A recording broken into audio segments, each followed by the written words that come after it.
परम सम्मानित मंच एवं प्यारे साथियों, मैं एक दो घटनाओं के माध्यम से अपनी बात कहने की कोशिश करूंगा।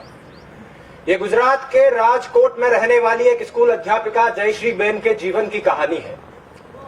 दुनिया की हर मां की तरह उस मां ने भी बहुत से सपने देखे, अपने इकलौते बेटे को खूब पढ़ाया लिखाया, अच्छी तालीम दिलाई।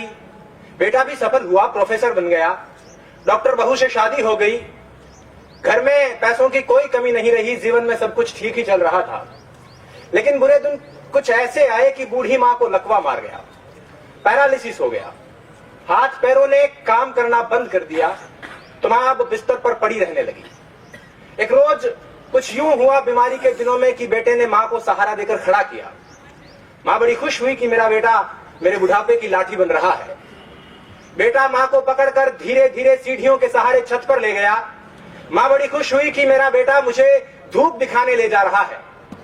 छत पर जाने के कुछ देर बाद बेटे ने अपनी मां को गोद में उठा लिया। मां खुशी से भाव विभोर हो गई कि मेरा बेटा जान गया है कि मुझे सीढ़ियों से चढ़ने उतरने में दिक्कत होती है, मेरा बेटा मेरी कितनी फिक्र करता है, मुझसे कितना प्यार करता है।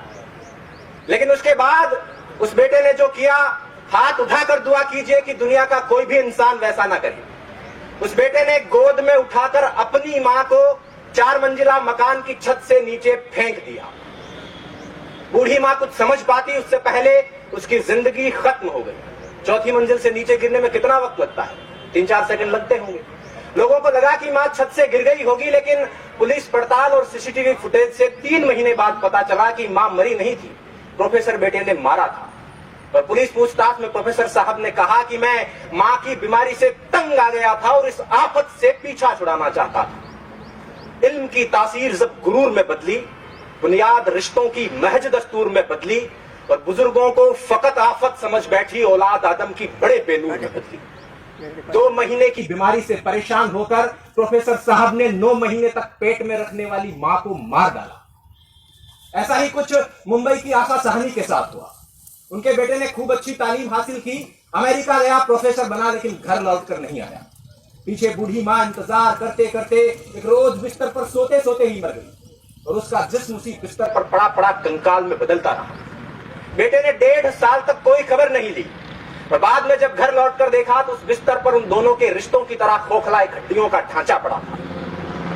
ऐसा ही कुछ सूरत की चंपाबेन के साथ हुआ, ऐसा ही कुछ इलाहाबाद के कमलेंदु श्रीवास्तव के साथ हुआ, ऐसा ही कुछ इसी शहर के ब्रह्मपुरी में रहने वाले एक बुजुर्ग के साथ हुआ। एक आध घटना हुई होती तो कहा जा सकता था कि उस मनुष्य की मनोवृत्ति में कुछ फर्क रहा होगा, कुछ विकार रहा होगा, लेकिन ऐसी घटनाएं बहुत सामान्य हो चली है।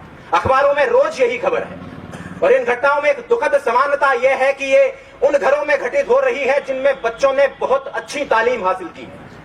मुझे आज बोलने के लिए जो विषय दिया गया था वो ये था कि तालीम तो है लेकिन तहजीब कहीं खो गई है। हालांकि पग पग पर इस बात की गवाही मिलती रहती है, लेकिन ये घटनाएं इस बात को पूरी तरह से सिद्ध कर देती है कि तालीम तो है लेकिन तहजीब कहीं खो गई है। शिक्षा तो है लेकिन संस्कार कहीं खो गए हैं, सभ्यता कहीं खो गई है। अब प्रश्न यह उठता है कि ऐसी घटनाएं हो क्यों रही है, तहजीब खो क्यों रही है। दरअसल हम जिस तरह से अपने बच्चों को पालते हैं और उन्हें सिर्फ तालीम देते हैं, उससे बच्चे प्रोफेसर, इंजीनियर या डॉक्टर तो बन जाते हैं लेकिन इंसान नहीं बन पाते। स्पष्ट कर दूं कि मैं शिक्षा नीतियों को कोसने के लिए खड़ा नहीं हुआ हूं। दुनिया के हर देश में शिक्षा नीतियां इसी तरह से काम करती हैं। अकादमिक शिक्षा का संस्कारों से सीधे तौर पर कोई लेना देना नहीं है। संस्कार देने का काम समाज करता है, परिवार करता है, माँ बाप करते हैं। और अगर संस्कार कहीं खो रहे हैं तो इसकी जिम्मेदारी उन्हीं की बनती है। बच्चा संस्कार कहां से सीखता है? घर से ही तो सीखता है। अब पहली बात तो यह कि बच्चों को घर में रखा ही नहीं जाता और यदि रख भी लिया जाता है तो स्कूल में और घर में कोई फर्क नहीं रखा जाता। हम सब जानते हैं कि संस्कार सिखाने की उम्र में माँ बाप बच्चों को रट्टा मारना सिखा रहे होते हैं। एक रोबोट की तरह, एक मशीन की तरह बच्चों को प्रोग्राम कर रहे होते हैं और 20-25 साल बाद उस मशीन में रिश्ते, संवेदना, प्यार, सम्मान और संस्कार खोजने लगते हैं और जब नहीं मिलते हैं तो परेशान होते हैं। तारे जमीन पर फिल्म का वो दृश्य याद कीजिए। माँ बाप बच्चे को बोर्डिंग स्कूल में छोड़कर रवाना हो रहे हैं। बच्चा पल्लू पकड़कर रोता है कि भीड़ में यूं ना छोड़ो मुझे, घर लौट कर भी आ ना पाऊं माँ, क्या इतना बुरा हूं मैं माँ, क्या इतना बुरा मेरी माँ।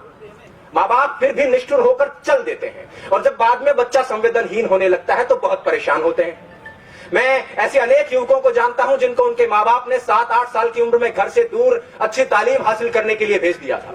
हालांकि इस बात में कोई दो राय नहीं कि वो अच्छा भविष्य बना लेंगे, अच्छा करियर बना लेंगे, लेकिन एक चीज जो मैं कई बार महसूस करता हूं वो ये है कि उनका अपने माँ बाप के साथ रिश्ता उतना मजबूत नहीं हो पाया है जितना सामान्यतः होना चाहिए।